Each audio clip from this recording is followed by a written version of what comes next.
So basically, the word on you is that analysts, the description is unicorn, like there's nobody like you. Obviously, other than the size, what's the difference? Like, what's the big thing that's making you different? Because that's what everybody says. This guy's different. There's nothing like him out there. Yeah, I think it's kind of my willingness to embrace a lot of physicality, my willingness to kind of like be the guy to initiate the contact a lot of times. I've played against guys my size or close to my size this year. There was Derek Lively at Duke. There was Naheem McLeod at Florida State. Like they're like 7'2", 7'3". Like people like say, oh, just because he's tall, but I played against the guys for basically my size and did pretty well against them. So I think it's just my willingness to kind of accept the physicality and really embrace that. And also, I've worked on it. Like I've really worked on like the things that people say like take no skill. Like I've worked on like my touch around the rim. I've worked on like my hook shots, like the really simple, fundamental, basic things that a lot of people don't want to like. A lot of people now they want to work on like their like pull up jump shot and their like crossover between like you're 7 foot, like go in the post, dribble the ball in the post and go into a hook shot. Like, I think a lot of people are kind of overcomplicating the game a little bit, and I try to keep it simple as possible. Well, I guess yeah, it's difficult to say that because the game in the NBA game, like 7 footers are doing that stuff. But if you don't have that in your arsenal, you're right. Just prepare better for what you're doing. The thing that Yeah, jumps, I think yeah, no, also go when you ahead. look at those NBA players, those guys are elite. Obviously, maybe one day I can get there, maybe one day I can, but they're like they're so much older. I mean, they've played the game for so much longer. I think when you look at people like that, like it's just because someone in the NBA is doing it doesn't mean that you might be able to do it. Like you look at Kyrie Irving, like, oh, he's 6'2", you're 6'2". Why can't you just do what Kyrie Irving does? It's like there's a lot of levels to it. You can't rush through the process. You have to like make sure you get the fundamentals first, is what I believe. For sure. The one thing that stands out to me, you talked about obviously touch around the rim. Your footwork it just jumps out. You know, it always seems like you have the body position too, I guess, with the footwork. Always seems like you have a seal. Yeah, the game winner against Michigan State because of a great position. I saw that same set. I think it was against Ohio State. They ran that for you with the dump in. Like, what goes into that with the footwork? Is a little bit of instinct, or like you said, those different drills, or have you watch tape on somebody? Do you have a specialist at Purdue kind of helping you out with that? What's going into the footwork? Because the footwork is phenomenal. Yeah, definitely. There's a big man coach here, Brendan Brantley. He helps me out. He works with me a lot. He's obviously had 7 footers in the past, so he kind of knows what to do and what to teach. I think a lot of it is kind of like instinctual and like kind of like it's not like you like can plan a lot of times when you're doing the post just off of reads and off of feel. And it's unique because like you have to read without your eyes. Like you have to read off like the feel. Like, oh, I feel him his weight shifting this way, so I'm gonna go that way. Like you can't, since your back to the basket and your back to your man a lot of times, you can't really like see off their body. So you have to kind of almost just feel, and it's a lot of instinct. All right, let's touch the, I guess, elephant in the room. Coach Painter has said it's basically not fair what's going on with you. There's like a foul every play. I am under the explanation, or I think a lot of people don't know the rules, or like don't know how to watch, or a lot of people are uneducated in terms of like being like, oh, that's a foul or over the back or this and that. Like a lot of people don't know how to watch it. You're supposed to watch the defense. If the defense, and they don't even know the definition of a foul, the defense initiates the contact. So like obviously if you go up, you get hit on the arm, everybody knows that's a foul. Mm-hmm. Are there things going on that have been frustrating you? Because he said that too. He's like, we got to keep him as cool a little bit. He's getting frustrated. Is there a knee to a knee? Like, is there an elbow in the back? Guy's not trying to see it. Like, what has been the thing going on? Because it seems like you're getting fouled every play. Coach Painter's talking about that. You're talking about that. But where is the disconnect of what the refs are not calling?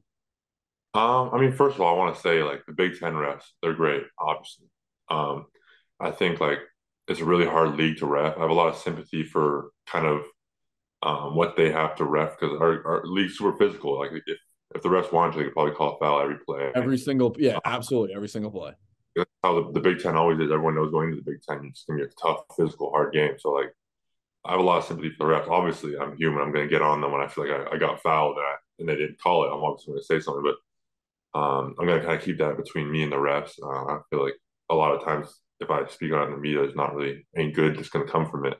But the one thing I do kind of want to talk about is like this kind of I feel like there's this narrative going around that I like might get away with a lot of fouls.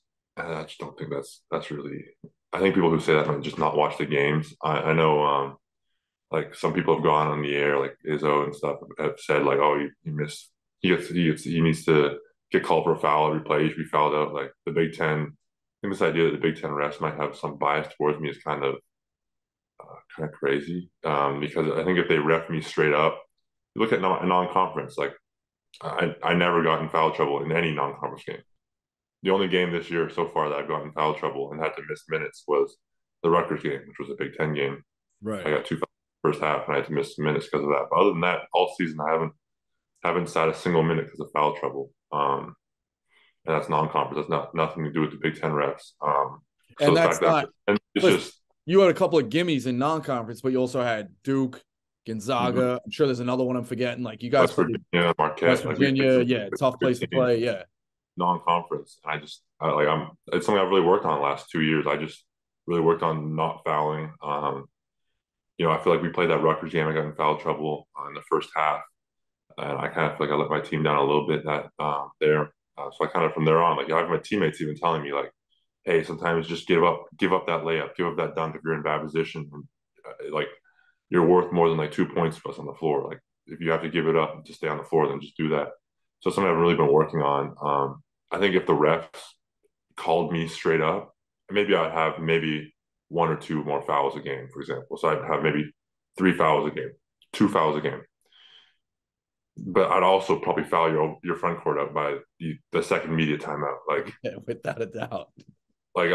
It's if you watch our game, like if you watch the game versus Maryland, they had a guy in there literally that was just designated to just chuck me like in the chest. I was getting chop blocked. Like I had one guy go low, one guy go high, like 3 or 4 times on me, with no fouls. Like the refs they'll let it's the Big Ten. They'll let a lot of stuff go, both ways. But I feel like this idea that I might get any preferential treatment from the ref. If you say that, you just haven't watched one of our games Right. because if like even you watch me post up every time I post up, the guy will have like a knee in my ass. He'll have two hands on my back. That's by definition that's a foul. They'll be leaning. You just watch like their position when they're guarding me. Like there'll be a full 45-degree angle, all their weight on me. That's a foul. I'm just strong enough that it doesn't affect me. But like I said, if the refs wanted to, they could call foul every possession. But you can't do that. Obviously, Right. you have to control the tempo at some point. That's why I have a lot of sympathy for the refs in our league. It's a very tough job. I obviously wouldn't want to put anything on. It's nothing about the refs that I'm talking about right now. I'm just talking about this kind of narrative that I might have some preferential whistle. Yeah. When if you do the math too, so are you even taught? Do you even have to fight to front on defense? I But if you mean, yeah, or if like they get a front on you, you're not really worried because, like you said, of the side, they're not going over you. They're not going over the top. You got a big wingspan. Like, are you really fighting to front on defense? yeah, I think obviously you want to fight to kind of knock out post position. Get the ball in the post is always a good position for the offense. So you want to kind of try to avoid that as much as possible. But I'm not going to like try to pick. I'm not going to fight so hard that I'm going to pick up a foul like trying to push a guy out or really deny the ball like hard. I'm going to play solid square defense. I'm not going to foul. I'm going to kind of push him out. But like I said, a lot of times I've really learned how to play physical without fouling. Um, and those are like playing three-quarter defense when your man doesn't have the ball that'd be a bad spot to pick a foul. So I saw something too. Your mom comes to every game and basically rents an Airbnb for the season, and then she's cooking for the whole team, which is obviously really cool to come to every game like that. What's the go-to meal? She doesn't really have one. Usually it'll be like some meat, some cheap carb, some vegetable. Usually there's a salad in there somewhere too, and a nice little dessert. She'll make some cookies, some ice cream sandwiches with like fresh waffles, and some really good stuff. Usually it's a lot of like cheap carb because there's a lot of guys. She's not a rookie to this. Obviously Well, she yeah, no, without a doubt. And the whole team, when it was last year, when it was you and Travion, I Yeah. don't think it's hitting three. Was it possibly hitting four figures for 15 guys? Were those Uh, hitting four figures? no, she didn't do it as much for the whole All team right. last year. Last year was just like a few of the guys, and then this year it started to be the whole team. Because you got a bigger Airbnb this year, so we can kind of fit all the guys.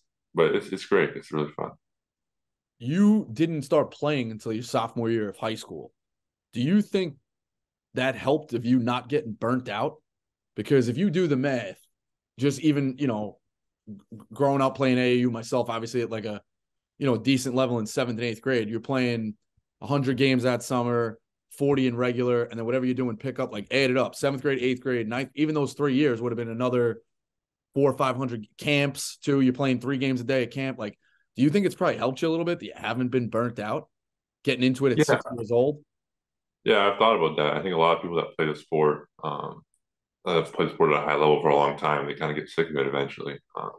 But I still love basketball. I still love being in the gym. I still love practicing. I feel like I'm still like getting better really quickly. So the work really shows up really quickly because I'm still like on that kind of really really steep learning curve. But I think I just love basketball. I'm not sure if I would have been burnt out when I was younger. I'm not sure. I have no idea, but I know I like it right now. Maybe if I had to play it when I was younger, I would still love it. I would be absurd at it.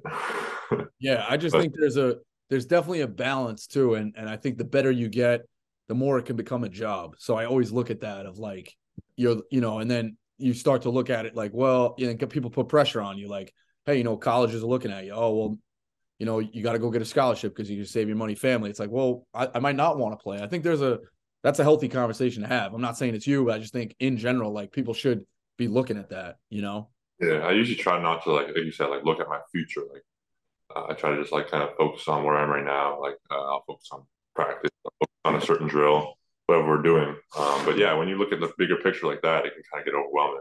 Like if I'm trying to think, oh, if I want to get the NBA, I need 25 and 15 next game, and I need to shoot three threes, and I need to like that can get overwhelming for sure. But all I'm worried about is like one possession at a time, one practice at a time.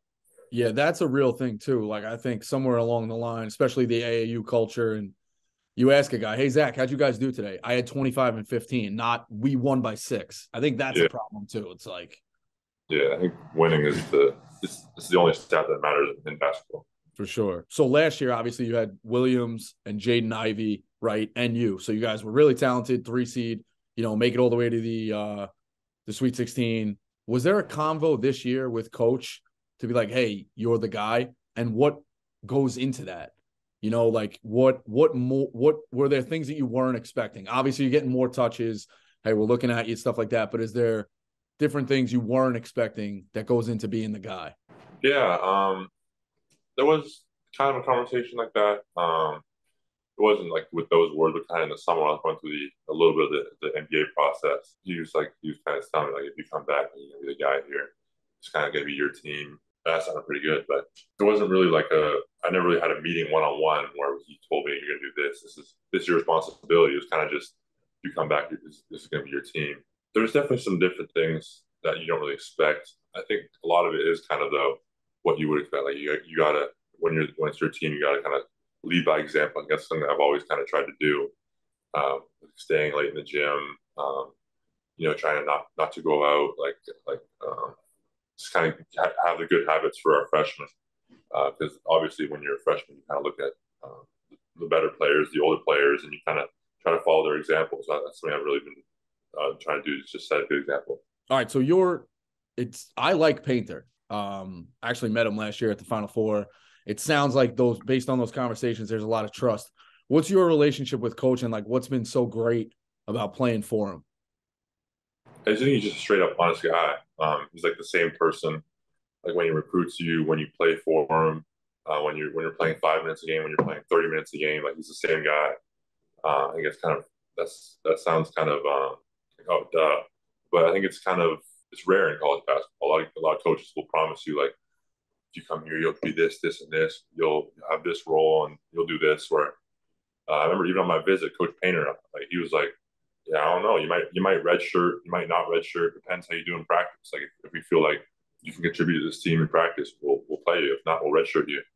And that was what I really appreciated about him was just his honesty, and kind of the way he just lays it out for you. Like he's always said, like he'll do what's best for Purdue. Like if he feels like one dude's playing better, he'll play that dude. If he feels like some other dude's playing better, he'll play him. Like it's just purely based off of what's best for Purdue, and he keeps that straight up honest. Like I think a lot of coaches will do that. Like a lot of coaches do what's best for the team, but they won't tell you that. They'll tell you, oh, they'll just blow a lot of smoke up your ass. I feel like Paint just doesn't do that. He's very honest, straightforward, and he's a great guy. He's a funny guy. You can chat to him. He's got some of the best one-liners in college basketball, I Yeah, think. he is a funny guy. He Yeah, said that about you too. Like he said that story. I read he was like, he wasn't coddled. He goes, he didn't come in here as like a top 5 recruit and come in with an entourage and different deals and this and that. Like he just listens. His quote was, he wasn't coddled. He just listens. So I guess that's credit to you, but really kind of impressive the way he laid that out, and I guess how highly he speaks of you, that like you just go and play, you know. So yeah. I mean, I think it's a pretty simple skill, just listening to the coach. But it's you'd be surprised. It's tougher than it thinks. All right, so Thursday you got Michigan, obviously another good big in that league, Hunter Dickinson. What's the biggest threat or what's the biggest challenge he kind of poses offensively and defensively? I mean, he's a great player.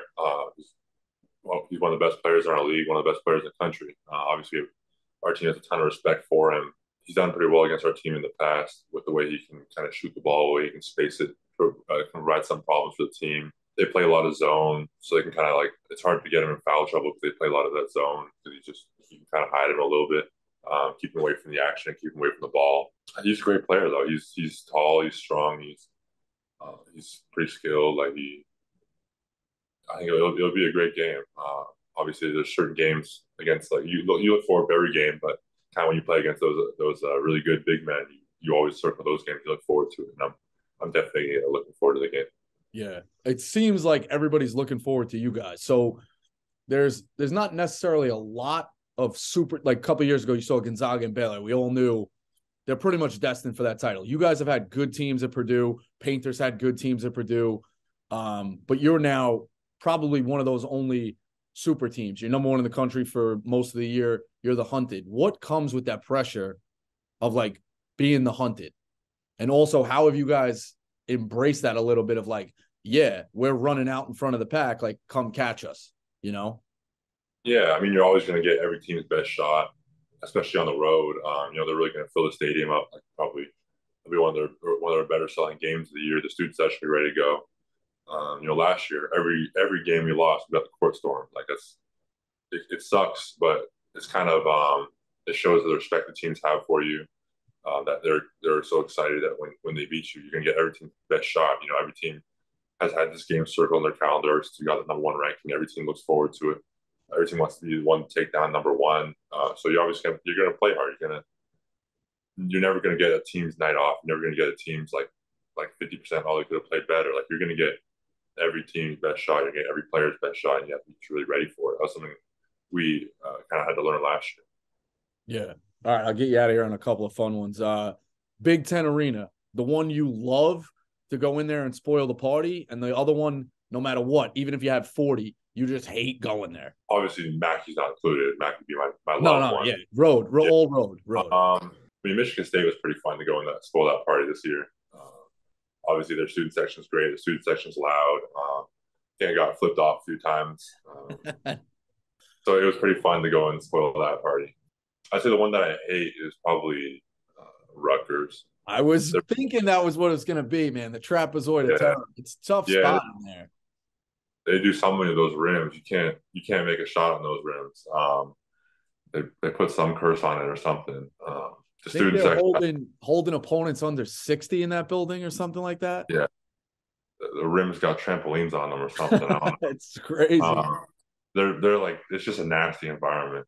Like a lot of the arenas you go to, it'll be loud, it'll be intense, but it's all in good fun. Like at Rutgers, it's a little different. They got like that kind of like New Jersey swagger, I guess. I remember last year, last year I fouled someone. It was Rutgers was our first away game, by the way. It was I had literally never played an away game in my career. Like in high school, I played a little bit, but in the good away games where you'd have fans, I wouldn't play those games because Yeah. I wasn't one of those guys.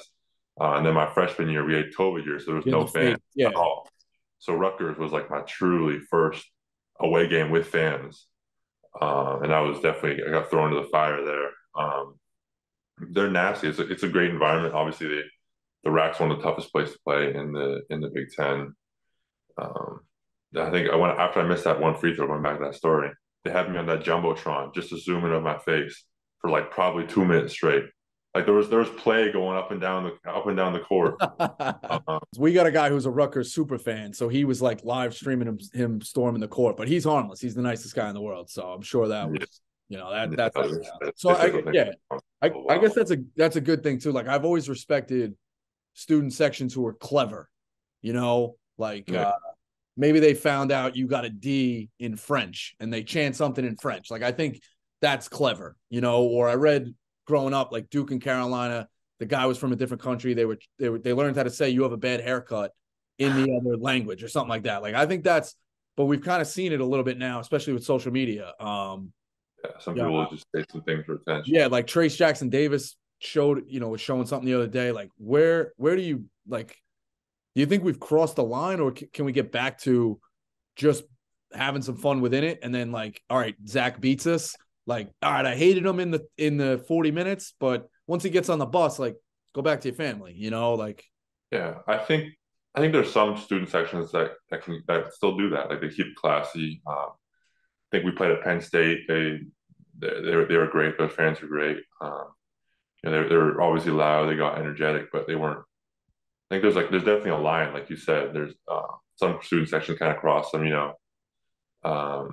I think Rutgers is one of them that kind of crosses it. I think Michigan State, even though they're loud, they're rowdy. I don't think like they did anything wrong. Like even flipping me off, like that's not that wild. I think that's all in fair play. And then all right, so you grew up playing baseball and hockey, and I also saw you swing a golf club. Do you have the biggest strike zone in the history of the world? And also, how are you on skates? I know it's Canada, like it's sacrilegious to not play hockey, but that's like on the skates. And like we talked about, you got good footwork, but that's crazy to me. The skates, baseball makes sense. Like a big pitcher, I'm sure you threw gas, but like hockey was tough to visualize. I'll be honest. Yeah, no hockey. I think I quit when I wasn't too tall. I was like 6'8", maybe 6'7". But yeah, that was I definitely outgrew the sport a little bit. I probably look like a fucking psycho on my skates.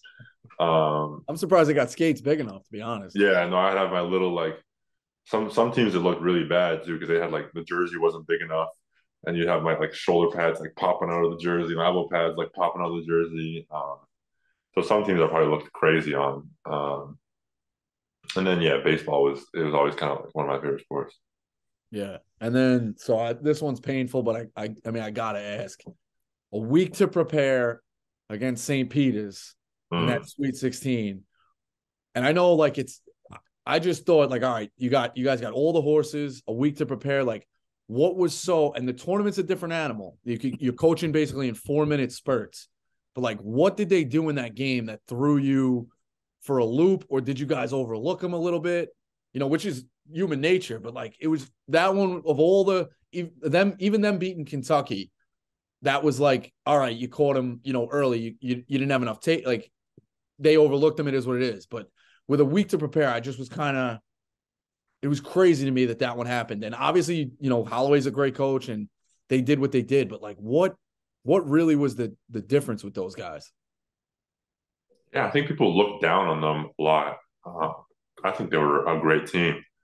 The way they played defense, they would have like 4 different defenses that they were really, really good in. They did certain things that kind of I think threw us off a rhythm. Weren't really prepared for that year. But I don't think we overlooked them. I think we knew they were a good team. They had really good players. I think we had a few shots like not go down that usually go down for us. It was sometimes when you just have one of those off nights shooting the ball. So that kind of obviously never helps. We never really could find our rhythm offensively when your shots don't go down like that. But I mean, I think people discredit them a lot. I think they're a pretty good team. I mean, they made the Elite Eight, so They would got definitely, yeah. Listen, I had them going out in the Sweet 16, though. I mean, yeah, yeah. no, I think that's pretty it good. goes to listen. It goes to show you, and I think that's kind of like the perfect way to end it. Like Jimmy Dykes last week, I talked to him, and he's like, I picked Purdue to win this thing, but having played in this tournament, it really is. It goes to show you, any night anybody could go get somebody. The Yeah. bottom teams in the Big Ten can go get you. So it's a wild season. I'm definitely looking forward to it. But you've had obviously a great season, and it's going to be interesting to see how it kind of plays out, because I think there's a lot of teams who could cut down the nets. You guys are probably at the top of the list. But if, you keep playing the way you are, it's going to be tough to knock you guys out. So it's fun. I obviously appreciate you taking the time. You at home Thursday, or you at Michigan?